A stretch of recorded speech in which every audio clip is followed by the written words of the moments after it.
Hello, everyone, and welcome to our Ask the Expert call with one of my favorite guests, Dr. Bridget Cooper. Yay!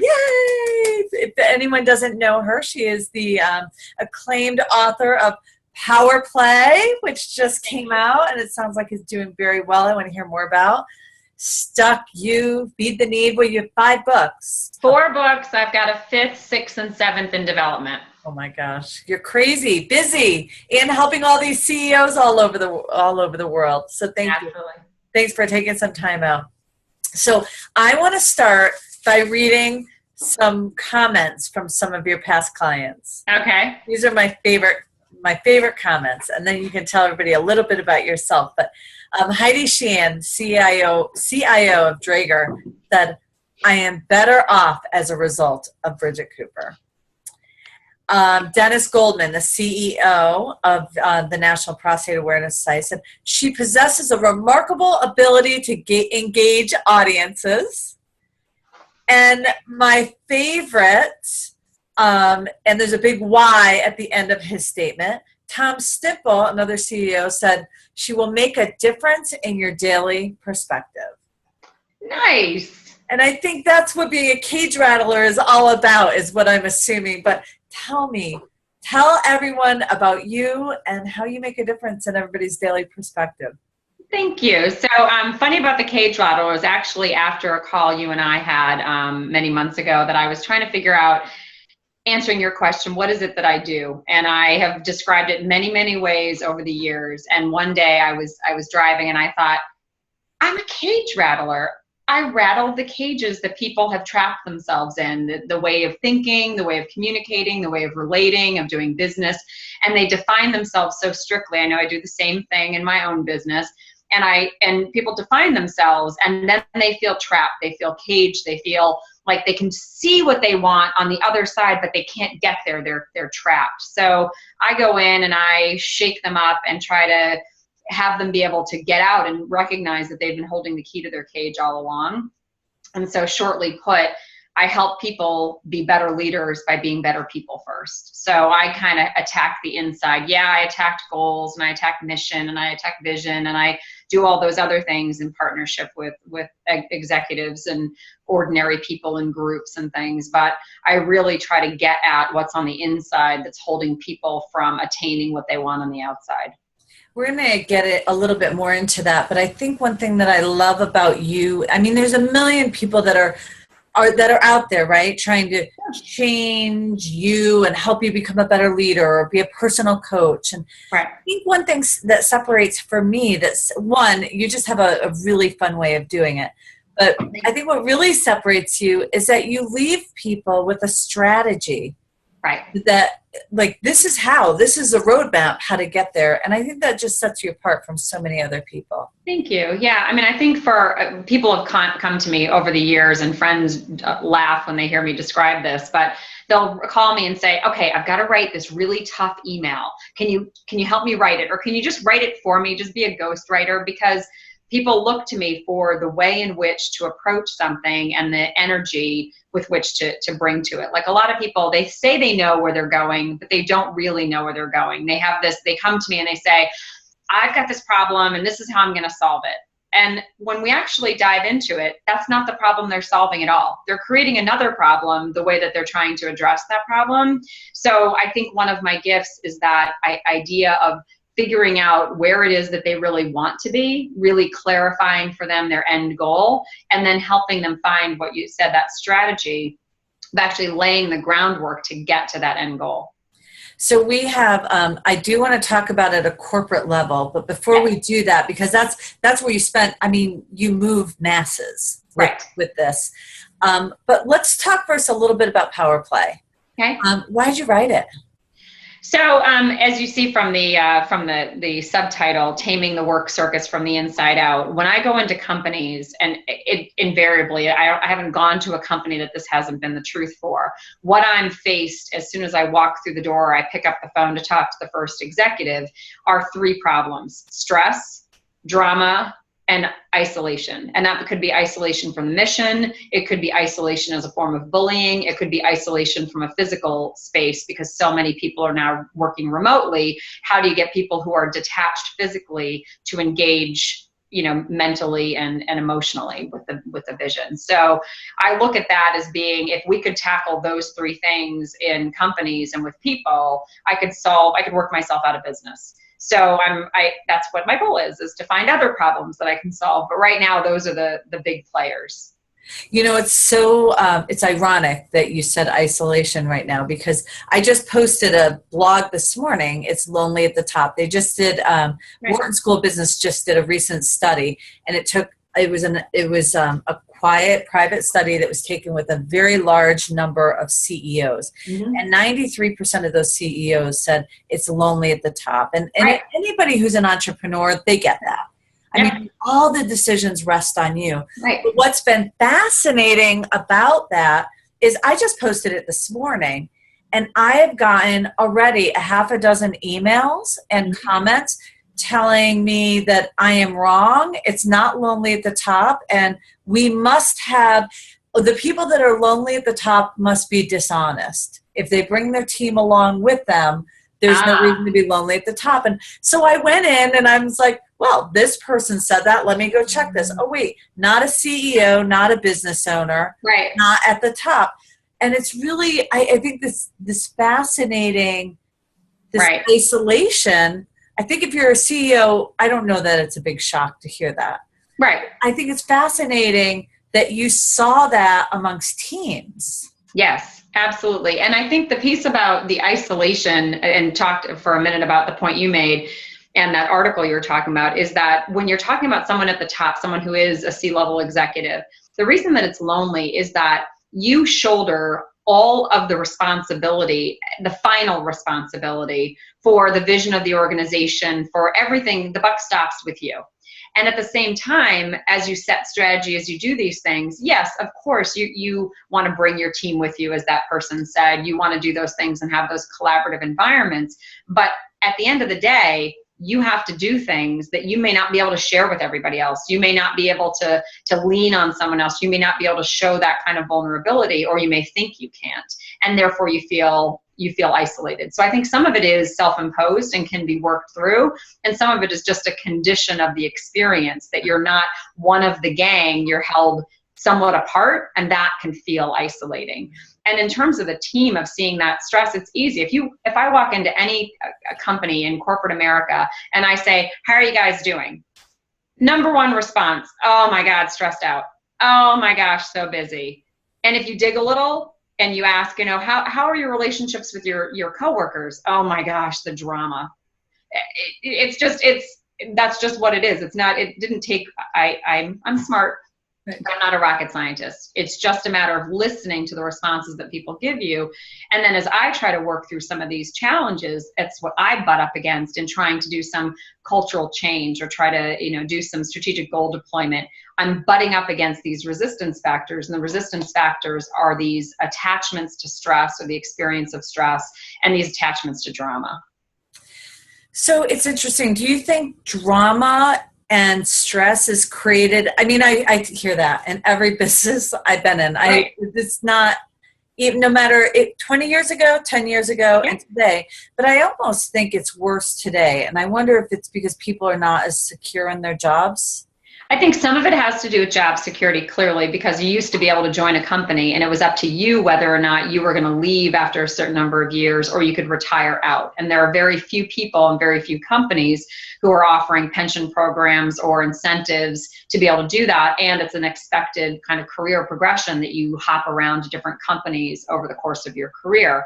So I think that's part of it, is that there isn't that sense of trusting companies to take care of you cradle to grave the way that they used to. So I think that factors in, but I think it goes beyond that. I think some of it has to do with social media.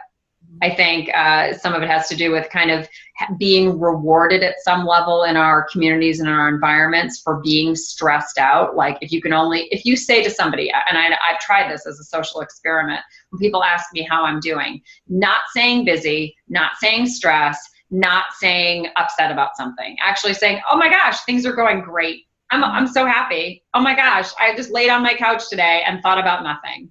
People look at you and they're like, yeah, I think she's either on drugs or she's lying, or I just hate her and I want to take her out at the knees, right? Because that's not how we communicate. We want to one up each other on the, oh, you think you're stressed. You should hear about my schedule. You think you've got drama. Let me tell you about my problems. Because we've got this like Kardashian experience of our world that is not what really serves us. So trying to allow people to let go of that connection to that stress and drama. It's not just the stress and drama coming in from the outside and imposing upon us. It's what we're actually doing to create it within us and then create it and hold it around us. Okay, so now I run a business. I have 50 employees. Yeah. And we have 14 with Small Business USA. Nice. Numbers. It's like so fun, right? But let's think about, a lot of our business owners, right? And especially as we launch into Insight CEO, the businesses are getting bigger and they have more challenging issues. And I look at them and I say, some of them don't even know their team is stressed. They're just so in this bubble by themselves. So I guess my question is twofold, Bridget. One, how do they know they need you? How do they know they have that stress? Right. And more importantly, I guess, what do they do to help end the drama and the isolation and the stress? Okay. So first, how do they know that they need me? Usually they know that they need me when they're not reaching the objectives that they're looking for, when they're experiencing, whether it's undesired turnover, maybe it's high rates of absenteeism. They might have other ways that they're noticing stress. They might be paying a lot of overtime. They might be just stopping and observing their employees. It's not really hard to notice stress and drama setting in if you just pay attention for a minute. That just happens. And I think in terms of the isolation, I think that's just a condition of, again, our experiences of having people not connected physically. But when I talk about isolation from the mission, this is one test that any CEO, any high-level executive can test out whether or not people are isolated from the mission. Walk up to somebody, anybody, custodian, director of marketing, your front desk receptionist, anyone, and say, hey, do you know the mission of blank organization? Watch what they say and listen for what they say, but also watch how they react to that question. Because most times what I've found in companies, even if there is a mission that's buried underneath all of it, and there really is something that people could get excited about, either nobody knows what it is or nobody's excited about it because it's never been framed to them in a way that makes them excited. And if you have people isolated from the mission, you are not mobilizing their strengths and their abilities in the way that you could, and you are therefore not going to reach the same level of success that you could if they were attached to the mission. If you tell them, oh, well, we build widgets or we maximize the profit of our company. No, that's just not, I did a puke face. Yeah. Can't get the sense of that. Because that's not it. It just doesn't work. And when I've come into companies and I've done some research on what it is that they do, and I repackage what I think their mission is, then all of a sudden people sit up straighter and they're like, oh, wait a sec, wow, we do that? That's what we do? They get excited. And that alone, even if you don't address anything else, that alone will change everything about your business. That's amazing. When we bring a marketing program into a bigger company and we talk to their sales team, we see that all the time because the first week is about, okay, what is the goal of the company and what are you best at? Right. And it is amazing. So we do this little secret, everybody fills out a ballot and tells us what they're best at. Right. And it's amazing. If they're aligned on it, which is very rare, when they're aligned on it, their sales are going through the roof. And they hired us or joined Insight CEO is because they want to organize like how they're growing because they're growing too fast. Or if they don't know it at all, their sales are really struggling. If you get 25 different messages. And I think that is so smart, just aligning that message. I think people underestimate how important that is for their business and their strategy and everything. It's huge. And also just feeling like coming into work, I'm gonna kick off my slippers and jump into my heels to get to a job I feel good about, that I feel like I'm making a difference. Like I'm using my oxygen on this planet for a reason other than a paycheck. that is going to motivate me. If I'm dredging in there and I have to deal with the stress, the drama, and any other issues that are going on within my environment, and I don't feel any attachment to the mission, I could take it or leave it. I could go to the next company. And the people who aren't attached to that mission will leave quickly. And if you want them to leave, well, then go for it. If you don't want them to leave, fix it. Right. I want to just a quick minute, anybody who has joined the call, just make sure that you can actually hit chat or ask a question under Q&A for Bridget, so you can ask questions live. I know this is so much, like, I know I'm so enjoying it. I don't want you to stop talking. But no, we can take questions. I want to just go into organizational change a little bit. Sure. Because I think especially we have members that join Small Business USA and Insight CEO who kind of sit back and you see their face, right? And if it's a solopreneur, it's one thing, but when they have 25 employees, it's a different expression. They all of a sudden sit back and say, oh crap, I'm a CEO and I've been screwing this up for a long time and my peers are so right in this moment. And how am I going to move the cruise ship? How am I going to, right. I'm not as nimble as a jet ski any longer because I'm not as small. Right. How do I move these 25 people in the direction? And I think that's what organizational change is. Right. It can be tragic if it's done wrong. And absolutely. It can be the most rewarding, amazing thing if it's done well. So I want to get your insight on organizational change and what advice you have for our members. Sure.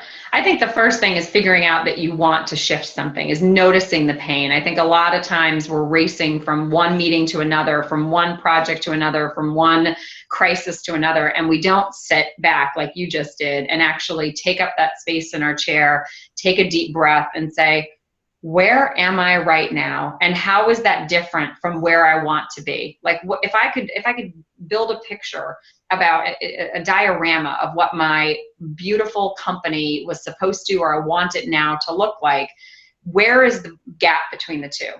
Where is that bridge that I need to build between the two things? So if I'm, you do it every year on December 31st when you try to come up with your New Year's resolutions, right? You're like, all right, I'm 10 pounds up. I'm $50,000 down. You go through your things, right? And you figure out what your objectives need to be. Same thing with trying to figure out organizational change. You first have to create the vision of where you are, the understanding and respect for where you are, and then look at where you want to be. And I go through a whole 5-step change process in Stuck You to look at how do you go about changing anything, including culture. And the first is assessment, is checking out kind of this awareness of knowing where you are. And then you have to move into accepting where you are and then trying to figure out where to go next. So I think that's the first piece. I think the second piece is then figuring out of your people, who are the people, who are the kind of the change agents who are going to be most invested in trying to partner with you, who have either been knocking on your door going, Colleen, we really need to do this thing differently. I've really been noticing, those people who are motivated beyond their job category, and identifying those real strength position people so that you can have them as your allies in this, because they are going to have to do some of the heavy lifting with you. And at the same time, unfortunately, you have to look at what is some of your dead weight. Who are some of the people who, no matter what you do, are going to end up dragging you down, and trying to assess, and whether you need a professional like myself to come in and kind of help you assess whether or not they're changeable or not, giving them the opportunity to come with you. But if you know already that you've tried before, you've come at every angle, trying to figure out how to move them out before you try to move yourself to a new direction. Because people who are cynics will drag any organizational change down faster than you can, say jump. And it's not about being critical. There's a difference between a critic and a cynic.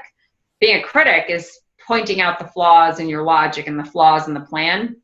Being a cynic is believing that nothing good will ever happen no matter what you do. And if you have cynics on board, you're not moving anywhere. We just got a private, somebody is asking privately, and I love this question because in our space, there's a lot of family businesses. Oh, yeah. So she asked, what happens if the cynic is my brother? Nice. But there's a lot of nepotism, right? I mean, we see companies grow, and the first thing I say is don't hire a relative. Have your board interview them for you. Stop. I know it's an easy fix and you trust them right now, but it's a headache in 5 years. So, right. Yeah. Yeah. That's a tough one. So and people always bust my chops when they hear what my degrees are in, but my master's is in marriage and family therapy. It comes in really handy when I get questions like this. Because whether you're related or not to the people you work with, if you've worked there long enough, it's like their family, because you're spending more time with them than you are with your own family, to be honest, especially if you're working as an entrepreneur in a business that's taking a lot of hours out of you. So looking at this as a family system and understanding that everybody plays a role. So I've done a lot of exercises, especially with smaller and family-owned businesses, of looking at the roles that people are filling within a company and how those serve or don't serve them. So taking it out of the personality of the person and taking on what the role is and how it serves or doesn't serve the business.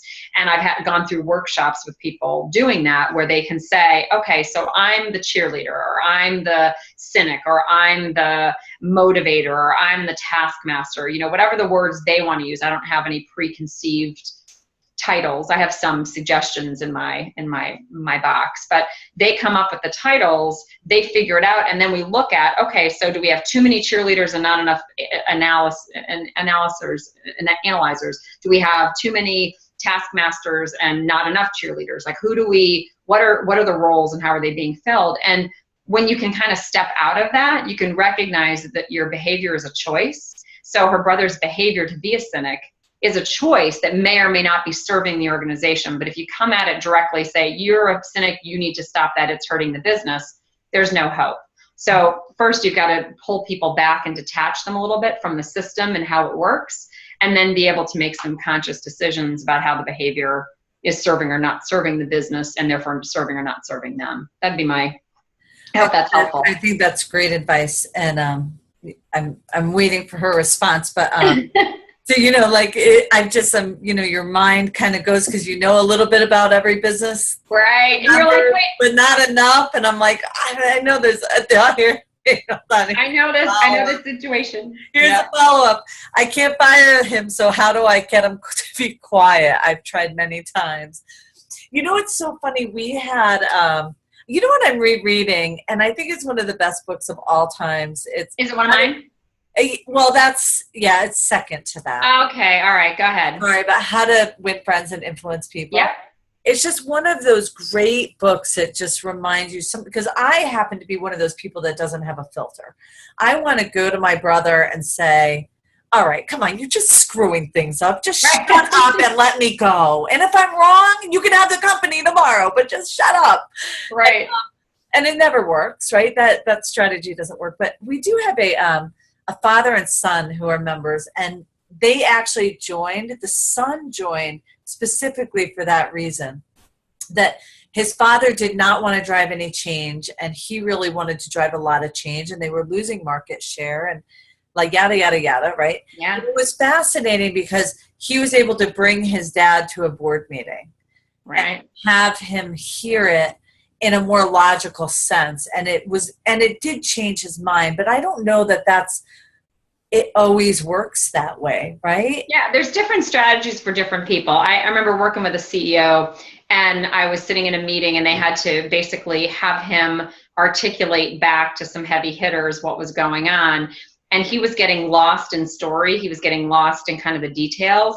And he's a very analytical person, and he wasn't a very outgoing person. So speaking publicly was already a little bit nerve-wracking for him. So for him, he had to get it visual. So I wasn't even supposed to be part of the meeting, but I happened to be observing this dynamic. And I said, okay, time out, stop.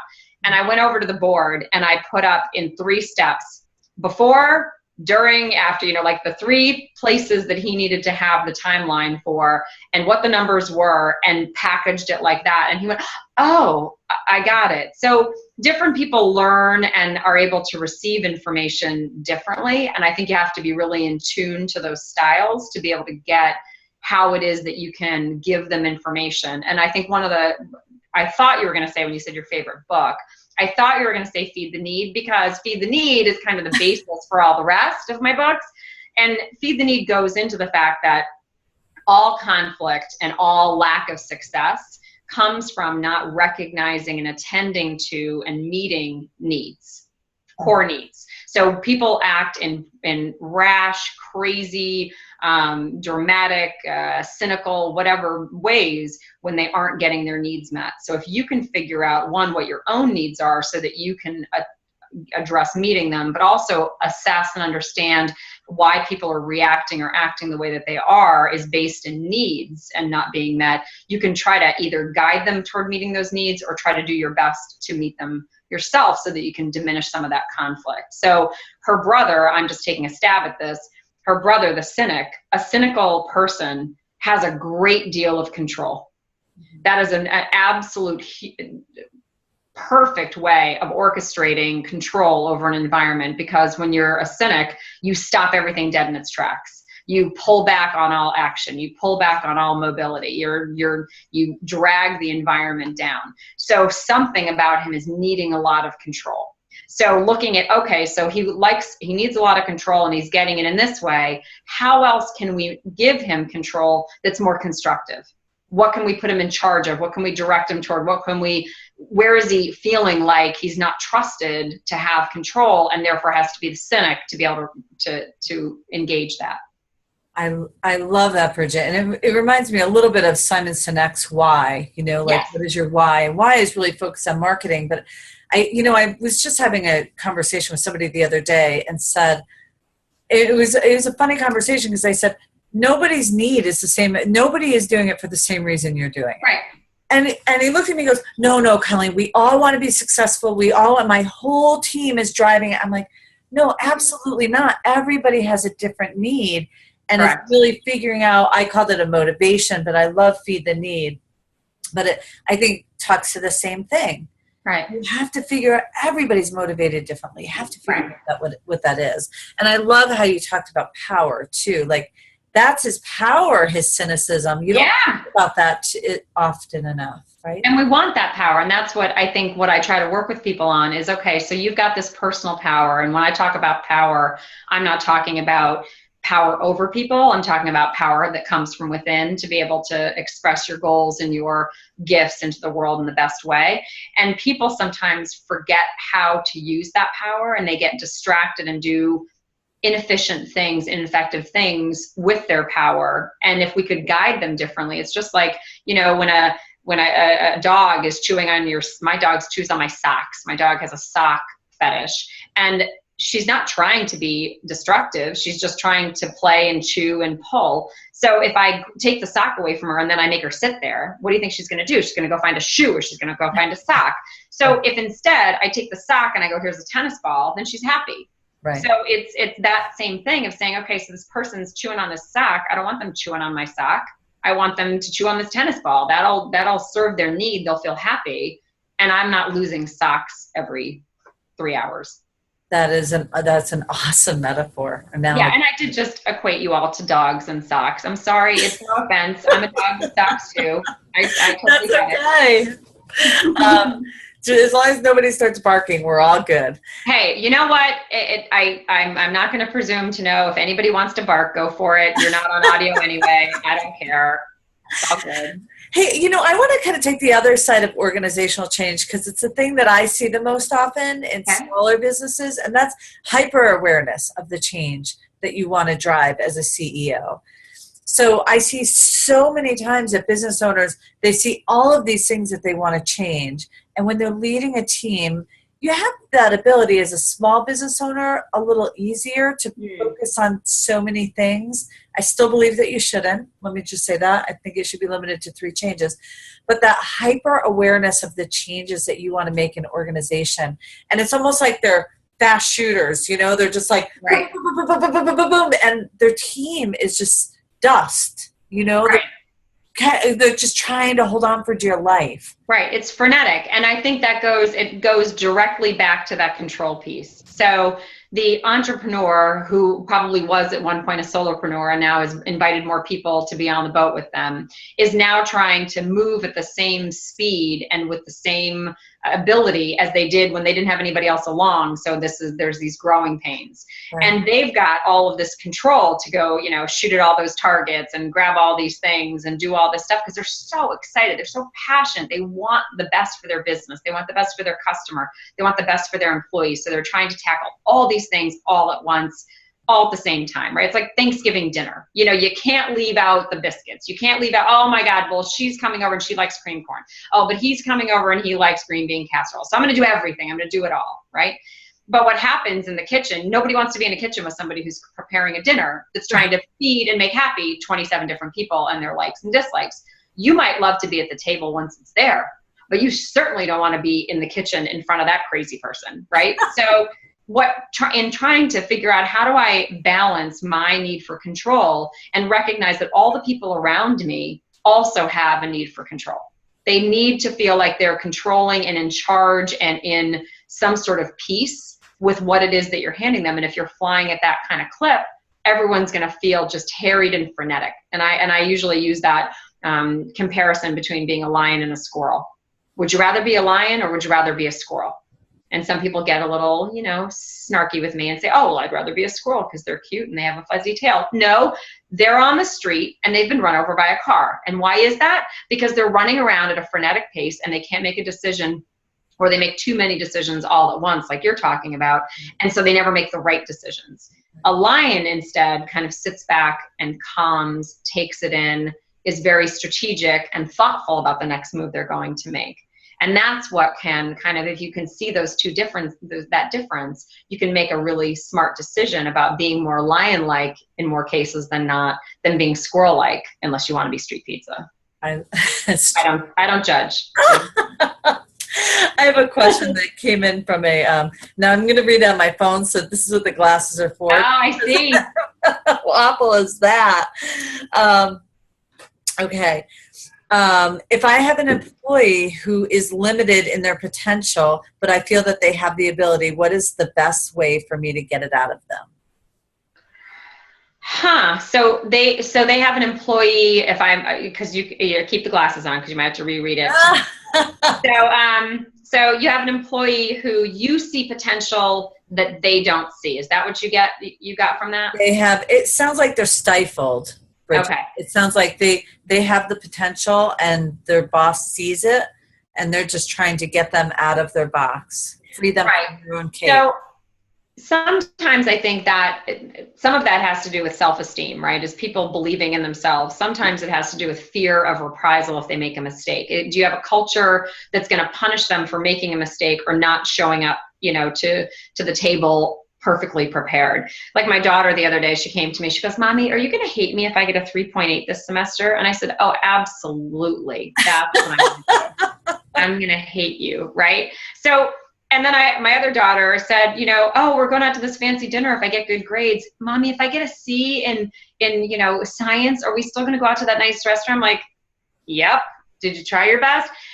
But if I didn't give them that approval, that okay, right, they might be like churning, trying to get to that finish line, so uncertain of the outcome. So I think one of the self-checks is his or her boss is to see, are you sending mixed messages? Are you saying, I have more belief in your potential, but don't ever make a mistake? Do you hold yourself to a level of expected perfection? And therefore, the people who work for you do too, so they don't step out of a safe box because they want to hold on to that place. I think that's kind of some self-inventory pieces. Because that's oftentimes why people don't stretch and reach, is they're afraid of failing, right? Getting out of that comfort zone. Interesting. Yeah, it is interesting. So many things resonated through my head when you were telling that story. Even my own daughter, she got a B on a paper and she was horrified. Right. Going to see it. And I looked at it and it was the funniest conversation. I'm like, well, honey, let me have it. She goes, no, Mom, I really don't want you to see this. And I'm like, where did that come from? Right. And you know what? You said it. I am like that on myself. I've never said those words to her. And I said, everybody always told you if you try your hardest. And it's a great meal. Yeah, but if you didn't tell yourself that, she's watching what you do. She's not watching what you say. Yeah. Well, I don't know how many of you know this, but Bridget writes an article for us every month on generating winners, and as part of our board, and I'm so gracious for you for that, for helping our teens. And, Death in the Bathroom was just Thank you. moving, and it made us all just kind of stop. And it's really, I think it's taking the lead as one of our most popular articles to date. But there is, in the anonymous teen section, there's a letter from a teenager who said, it was all about her self-awareness and what she needed to do better. And she really articulated, this young woman who wrote this is just, she's so wise beyond her years. Just blows me away. At first, I challenged Matt, my co-founder, with this. I didn't think it was actually a kid that wrote it. But she said, Mom, I see how you're always on a diet. I see how you're always trying to please Dad. I see how you're always looking in the mirror and challenging yourself. And one thing that I have learned, if nothing else, Bridget, with Generating Winners, is that stuff that we have at our most childlike in those teen years, I don't see it changing as we become adults. That's innately who we are. And we're so good at identifying that in our children and helping them manage through it. But if we look at that through an employer's lens, the basic needs, I could be wrong, but they just don't seem to change. It just morphs. I'll speak about that in two ways. One is we're all just little kids in big people bodies, right? That's what we are, right?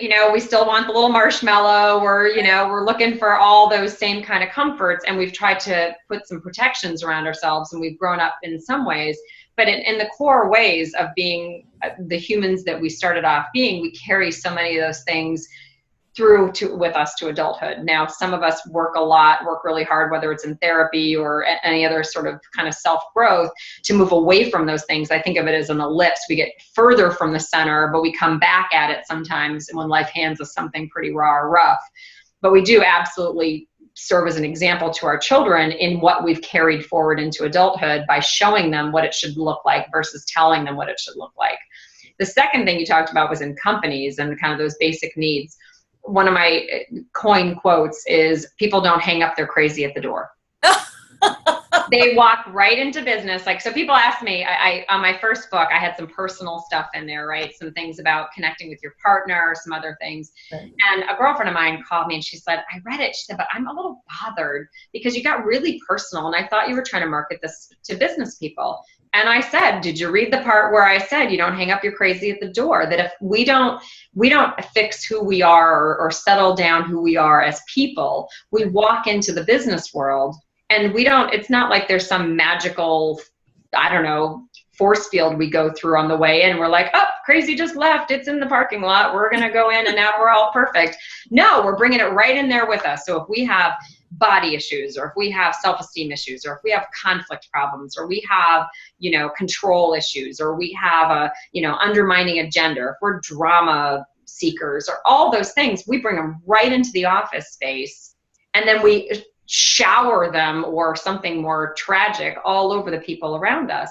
So as business owners, sorry to tell you, you got to help fix people, because you can't, they're not in uniform, most likely. We're not talking to military leaders here. They're not going to just leave it out there. They're going to bring it in and you're going to have to deal with it. So trying to figure out how to manage people and how to help them be better people helps them be better employees. It gives you the best that they can give for the good of the company. I think it's such a fine line, not overestimating or underestimating the team that works for you. Right. Nobody's wearing a sign that says, I have some crazy shit going on inside my body, right?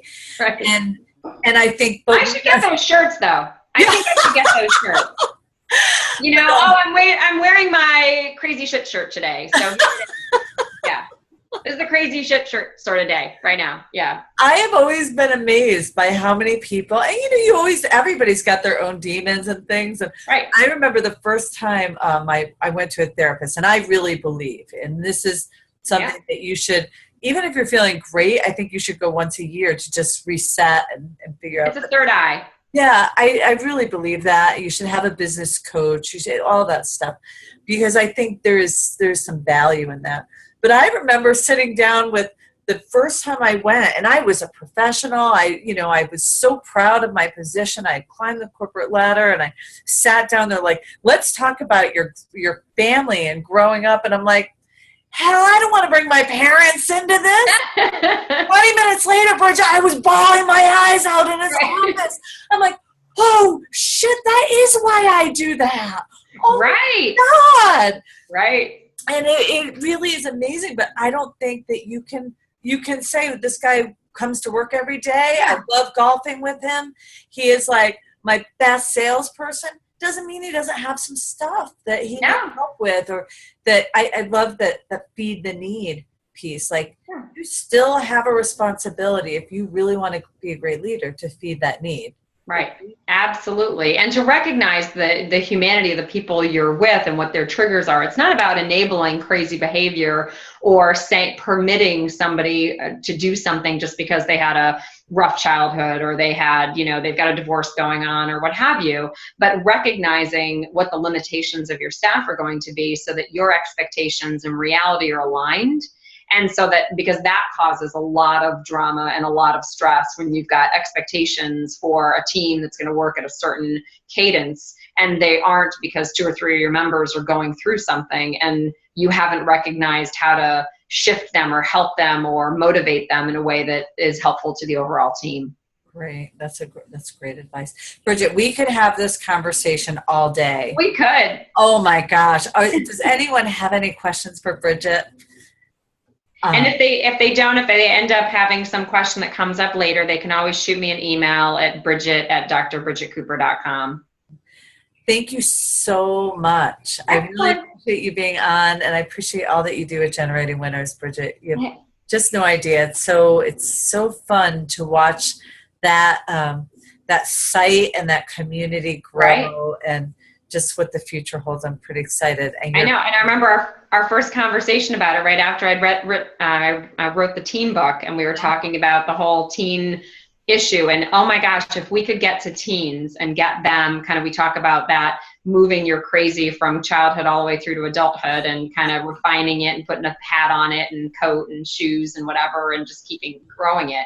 If we could intervene at a teen level and help give them some of the tools that we maybe missed along the way, and just avoid some of the potholes that we've gone through, not about avoiding problems and hurts, but being better prepared to face them once you hit them, would be so beneficial. So I love what Generating Winners does by enabling parents to be able to be that advocate for their kids, to be able to share that information, to be able to be the cool and interesting mom or dad who just sent their kids something really useful, right? And that's and I got to tell you, that's hard to do, all right? My kid's 15th birthday was last week. I needed the help from the person at Newbury Comics to make that happen. But but I think Generating Winners was the Newbury Comics of gifts for me, for other people, of giving them that ability to be able to connect with their teen in a way that's useful. The teen years can be so challenging. So thanks for letting me be a part of that. Oh, thanks. And anybody who does have children, you need to Feed the Need has a teen edition. Yep. Bridget. So really worth reading. Bridget, thank you so much. I really appreciate you being on. And it's drbridgetcooper.com. You got it. So yeah, I love the pictures, Bridget. You are you're rattling cages, and I love it. Everybody, when I first sent out that whip picture, they were like, seriously, Bridget? I'm like, I'm a cage rattler. I got to have a whip. Come on, people. That's awesome. Thank you so much. Thanks, Colleen. Right. Take care. Take care.